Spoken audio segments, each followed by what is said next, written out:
Hello student, आज विद्यालय में आपका स्वागत है। आज हम कक्षा 10वीं के राजनीतिक विज्ञान का 5वां अध्याय जन संघर्ष और आंदोलन का भाग 4 देखेंगे। तो चलिए बच्चों स्टार्ट करते हैं। आज हम पढ़ेंगे आंदोलनकारी समूह, यानी कि जो मूवमेंट ग्रुप्स होते हैं। आज हम उनके बारे में पढ़ेंगे कि ये क्या होते हैं और ये किस तरीके से जो है वो कार्य करते हैं। हमने पिछले लेक्चर में बच्चों देखा है प्रेशर ग्रुप यानी कि दबाव समूह को। तो दबाव समूह के समान किसी आंदोलन में कई तरह के समूह शामिल रहते हैं। जैसे कि प्रेशर ग्रुप जो है, जिनको नाम दिया गया ग्रुप को प्रेशर ग्रुप, उसी तरीके से कोई भी जो मूवमेंट चलता है उसमें और भी कई ग्रुप जो होते हैं वो इन्वॉल्व होते हैं, वो शामिल होते हैं। जैसे कि हम देखें, अधिकतर जो आंदोलन होते हैं वो किसी खास मुद्दे पर केंद्रित होते हैं और ऐसे आंदोलन एक सीमित समय सीमा के भीतर किसी एक लक्ष्य को पाना चाहते हैं। कुछ आंदोलन ज्यादा सार्वभौम प्रकृति के होते हैं और एक व्यापक लक्ष्य को बहुत बड़ी समय अवधि में हासिल करना चाहते हैं।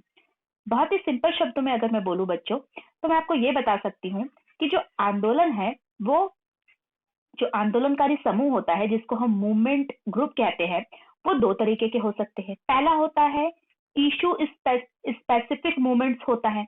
कुछ ऐसे खास मुद्दों को लेकर कुछ ग्रुप बनते हैं, जो कि मुख्य रूप से उनका क्या होता है, ये जो है मतलब कोई एक इशू के जो कोई मुद्दा होता है उस पर जो है ये डेवलप करते हैं ऐसे मूवमेंट। दूसरा जो मूवमेंट है जिसको हम बोल सकते हैं जनरल मूवमेंट। तो जनरल मूवमेंट क्या होता है, मतलब कोई बहुत ही ब्रॉड गोल को अचीव करने के लिए जो मूवमेंट चलता है, तो व्यापक स्तर पर जो है चलाया जाता है मूवमेंट और उस पर वो डेवलप होता है। तो ऐसे जो ग्रुप होंगे उसको हम बोल सकते हैं कि ये आंदोलनकारी समूह जो है वो सामान्य मूवमेंट होते हैं, जनरल मूवमेंट होते हैं। तो ये दो तरीके के, कभी भी अगर आपको क्वेश्चन आता है कि भाई आंदोलनकारी समूह जो है वो कितने प्रकार के होते हैं, तो वो दो प्रकार के होते हैं, आप ये बता सकते हैं।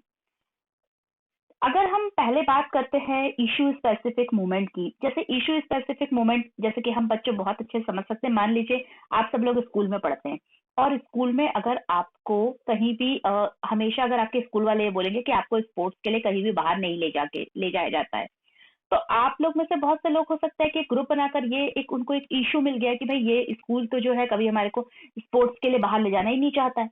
तो ये क्या हो गया, एक इश्यू को आपने एक इश्यू बना लिया और इस इश्यू को आपने उठा लिया। जैसे कि अगर हम नेपाल की बात करते हैं, नेपाल में उठे लोकतंत्र के आंदोलन का विशिष्ट उद्देश्य क्या था? राजा को अपने आदेशों को वापस लेने के लिए बाध्य करना, और इन आदेशों के द्वारा राजा ने लोकतंत्र को समाप्त कर दिया था। अगर हम बात करेंगे तो ये सारे के सारे क्या है, एक इशू है। लोग नेपाल में भी यही हुआ कि भाई क्योंकि राजा ने जो लोकतंत्र के जो नियम जो चीजें थी उसको उन्होंने समाप्त कर दिया था, तो लोगों ने एक इशू बनाया कि भाई हमें राजतंत्र को उखाड़ फेंकना है। तो ये इस तरीके के जो आंदोलन हो जाएंगे वो इशू स्पेसिफिक मूवमेंट हम इसको बोल सकते हैं। इसके अलावा अगर हम देखते हैं तो जैसे भारत में नर्मदा बचाओ आंदोलन, ये इशू स्पेसिफिक मूवमेंट का एक बहुत अच्छा उदाहरण है। क्योंकि देखिए नर्मदा बचाओ आंदोलन क्या था, नर्मदा बचाओ आंदोलन में जो लोग थे वो बोलते थे कि भाई सरदार सरोवर डैम जो है उसको उन्होंने अपोज किया था, क्योंकि वहां से क्या होता है, जो बहुत ज्यादा मतलब लोगों का जो स्थान वगैरह था, जो रहने का था आदिवासियों का वगैरह का, वो बहुत ज्यादा छिन रहा था। तो इस प्रकार से ये इशू को लेकर इन्होंने एक ग्रुप्स बनाया। जैसे कि मान लीजिए नर्मदा बचाओ के जो जितने भी जो इस आंदोलन में जितने भी लोग जो हैं, जो उनका ग्रुप है, तो इसको हम क्या बोलेंगे, ये कि कोई एक पर्टिकुलर इशू को लेके चलते हैं। तो ये इशू स्पेसिफिक मूवमेंट इसको हम बोल सकते हैं। नर्मदा नदी पर बनाए जा रहे सरदार सरोवर बांध के कारण लोग क्या हुए, विस्थापित हुए, और यह आंदोलन इसी खास मुद्दे को लेकर शुरू हुआ। इसका उद्देश्य बांध को बनने से रोकना था, क्योंकि भाई अगर बांध बनेगा तो लोग का जीवन जो होगा वो जो है उनको विस्थापन करना पड़ेगा। तो इसी उद्देश्य से क्या था, इसी इशू को ध्यान में रखकर जो है ये नर्मदा बचाओ आंदोलन बनाया गया। धीरे धीरे क्या हुआ कि ये आंदोलन, पहले तो देखिए कोई भी जो मूवमेंट होता है वो ऐसा नहीं होता है कि एकदम से बहुत बड़ा मूवमेंट हो जाता है। जैसे जैसे जनता की भागीदारी उसमें बढ़ती है, लोगों का ग्रुप उसमें बढ़ता है, तो वो आंदोलन जो होता है एक बहुत ही सीमित क्षेत्र से निकलकर एक व्यापक जो है वो रूप अख्तियार कर लेता है। यही इसी आंदोलन के साथ हुआ। धीरे धीरे इस आंदोलन ने भी क्या किया, एक व्यापक रूप धारण कर लिया। इसने सभी बड़े बांधों और विकास के उस मॉडल पर सवाल उठाए जिसमें बड़े बांधों को अनिवार्य साबित किया जाता है। देखिए, जब एक कोई इश्यू आता है ना, तो उसके साथ बहुत सारे इश्यू फिर से हमारे को सामने देखने को मिलते हैं। ऐसे ही क्या हुआ कि अभी तक लोग क्या कह रहे हैं, जो बांध के फेवर में है, जो बोलना चाहिए कि भाई जो बांध डैम जो है बनना चाहिए, उन लोगों के उसमें उन्होंने सवाल उठाए जो ये कहते हैं कि भाई बड़े बड़े बांध जो है वो अनिवार्य है। ऐसे आंदोलन में नेतृत्व बहुत ही स्पष्ट होता है। देखिए, जो मैंने आपको बताया कि जो इशू स्पेसिफिक जो मूवमेंट होते हैं ना, उसमें क्या होता है, उनका जो दृष्टिकोण होता है वो, और उनका जो नेतृत्व होता है वो बिल्कुल क्लियर होता है, क्योंकि उनको पता है कि हमें इस इशू के लिए ही लड़ना है, और इसीलिए जो है उनका संगठन भी होता है। लेकिन ऐसे आंदोलन बहुत थोड़े समय तक ही सक्रिय रह पाते हैं, क्योंकि इनकी जो टाइम लिमिट होती है ना आंदोलनों की, वो क्या होती है, वो बहुत कम समय तक जो है ये एक्टिव होते हैं ऐसे आंदोलन। किसी एक मुद्दे पर आधारित ऐसे आंदोलन के बरकस उन आंदोलनों को रखा जा सकता है जो लंबे समय तक चलते हैं। अब हम जनरल मूवमेंट की बात करते हैं, तो ऐसे आंदोलन होते हैं जो कि बहुत लंबे समय तक चलते हैं और जिसमें एक से ज्यादा मुद्दे भी होते हैं। पर्यावरण के आंदोलन, या फिर हम बात कर ले महिला आंदोलन, ऐसे ही आंदोलन के एग्जाम्पल दिए जा सकते हैं। ऐसे आंदोलन के नियंत्रण और दिशा निर्देश के लिए कोई एक संगठन नहीं होता है। देखिए, दोनों में डिफरेंस होता है। अगर बच्चों ये भी आता है कि दोनों में डिफरेंस क्या है, तो आप बहुत अच्छे से दोनों को पढ़िएगा, आपको समझ आ जाएगा कि जो हम इश्यू स्पेसिफिक मूवमेंट बोल रहे हैं वो क्या है, उसका कैसा दृष्टिकोण है, वो किस चीजों को लेके चलता है, और जो जनरल मूवमेंट है वो किस बातों पर ध्यान देते हैं। तो जो अगर हम बात करते हैं कि जब हम जनरल मूवमेंट की बात करते हैं, तो इसके अंतर्गत जो होता है कोई एक ऑर्गेनाइजेशन नहीं होता है। पर्यावरण आंदोलन के अंतर्गत बहुत सारे संगठन जो होता है वो खास खास मुद्दों पर आधारित आंदोलन उसमें जो होता है वो इंक्लूड होता है, शामिल रहता है। इन सब के संगठन जो है वो अलग अलग होते हैं, और नेतृत्व भी जो होता है अगर हम देखें तो अलहदा जो है नीतिगत मामलों में अक्सर इनकी राय भी अलग अलग होती है। आप एक ही बात को लेके चलते हैं लेकिन इनमें अलग अलग राय रहती है। इसके बावजूद एक व्यापक उद्देश्य से ये साझीदार है, क्योंकि उनका उद्देश्य क्या है, अगर पर्यावरण आंदोलन है तो उनका अल्टीमेटम उद्देश्य यही है कि भाई किसी भी तरीके से हमारे एनवायरनमेंट को जो है वो सेव करके रखा जाए, और इनका दृष्टिकोण भी एक जैसा होता है। इसी वजह से इन्हें एक आंदोलन यानी कि पर्यावरण आंदोलन का नाम दिया जाता है। कभी कभी ऐसे व्यापक आंदोलन का एक ढीला ढाला या समावेशी संगठन होता है। मिसाल के लिए अगर हम बात करते हैं, तो आपने कभी सुना होगा बच्चों, National Alliance for People's Movement. ये क्या होता है, ये एक संगठन, ये मतलब ऐसे संगठनों का संगठन है।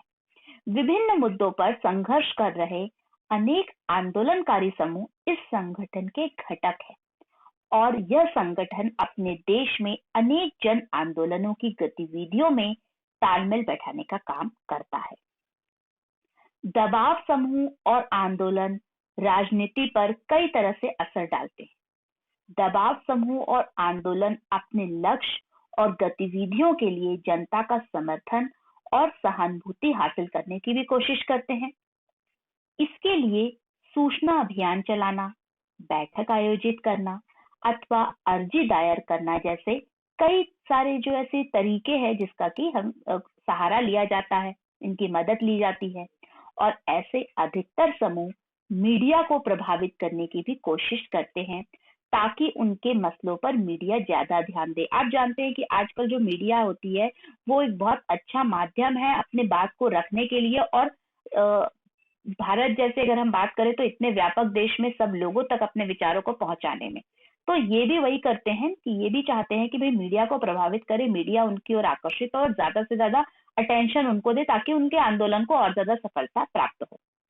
ऐसे समूह अक्सर हड़ताल या सरकारी कामकाज में बाधा पहुंचाने जैसे उपायों का सहारा लेते हैं।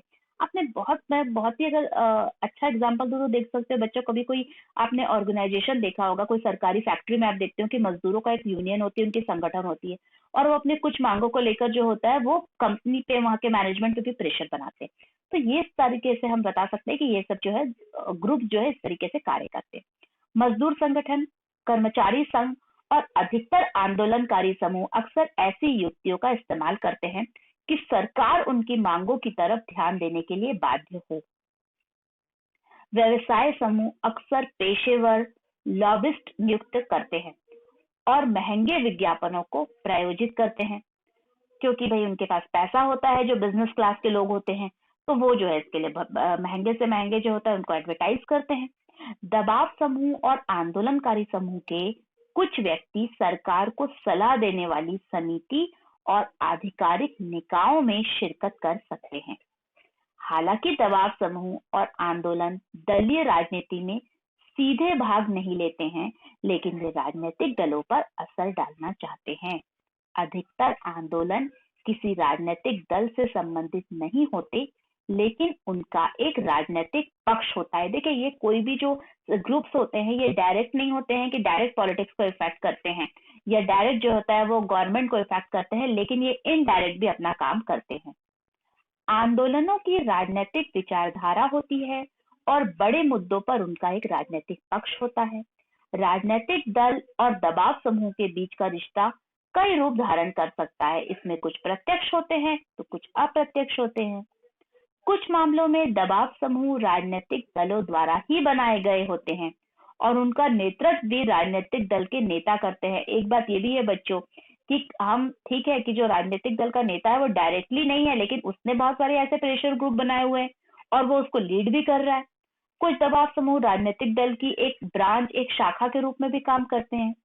उदाहरण के लिए अगर हम देखें तो हम देखते हैं, हम भारत की बात करें तो भारत में जो अधिकतर जो ट्रेड यूनियन होते हैं, मजदूर संगठन और छात्र संगठन होते हैं, वो बड़े बड़े राजनीतिक दलों द्वारा बनाए गए हैं। आप सुने ही होंगे एबीवी का जो जो छात्र संगठन होते हैं वो डायरेक्टली जो है आपकी भाजपा से जुड़े होते हैं।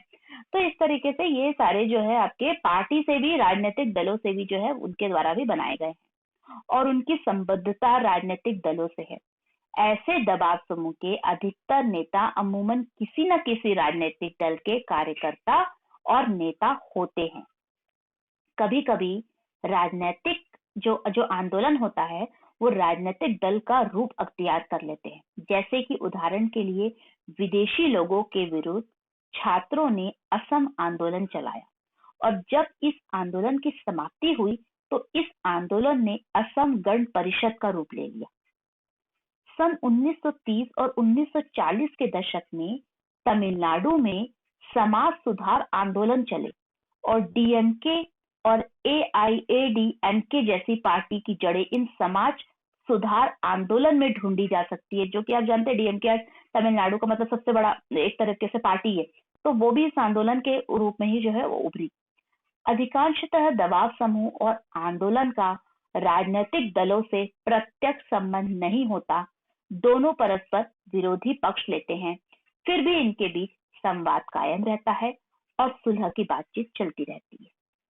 आंदोलनकारी समूह ने नए नए मुद्दे उठाए हैं और राजनीतिक दलों ने इन मुद्दों को आगे बढ़ाया है। भाई इश्यूज होते हैं, देखिए जो पॉलिटिक्स होती है किस पे चलती है, हर पॉलिटिकल पार्टी को कुछ ना कुछ इशू चाहिए कि भाई नेक्स्ट इलेक्शन आएगा तो हम ये इशू को लेके चुनाव लड़ेंगे, तो उनको कुछ मुद्दों की जरूरत होती है और ये मुद्दे जो होते हैं वो उठाए जाते हैं इसी मूवमेंट्स ग्रुप के द्वारा और उनको आगे बढ़ाने का काम कौन करता है? आगे बढ़ाने का काम राजनीतिक दल करते हैं। अब राजनीतिक दलों के अधिकतर नए नेता दबाव समूह और आंदोलनकारी समूह से ही आते हैं, जो आगे चल के जो है पॉलिटिकल लीडर बन जाते हैं। So what did we learn today? आज हमने क्या पढ़ा और क्या सीखा? बच्चों, आज हमने देखा, हमने जो मूवमेंट ग्रुप है, आंदोलनकारी ग्रुप है, उसको समझा। हमने देखा कि मूवमेंट ग्रुप दो तरीके के होते हैं। एक होता है जो इशू स्पेसिफिक मूवमेंट होते हैं, भाई वो कुछ भी एक इशू को पकड़ के जो है वो उस पर मूवमेंट पर जो है डेवलप होते हैं। दूसरे ग्रुप होते हैं जिसको हम जनरल मूवमेंट बोल सकते हैं कि वो जो बहुत ही ब्रॉड गोल को देखकर चलते हैं। तो इस तरीके से आज हमने पूरे ही जो है आंदोलनकारी समूह को अपने इस लेक्चर में समझने का प्रयास किया।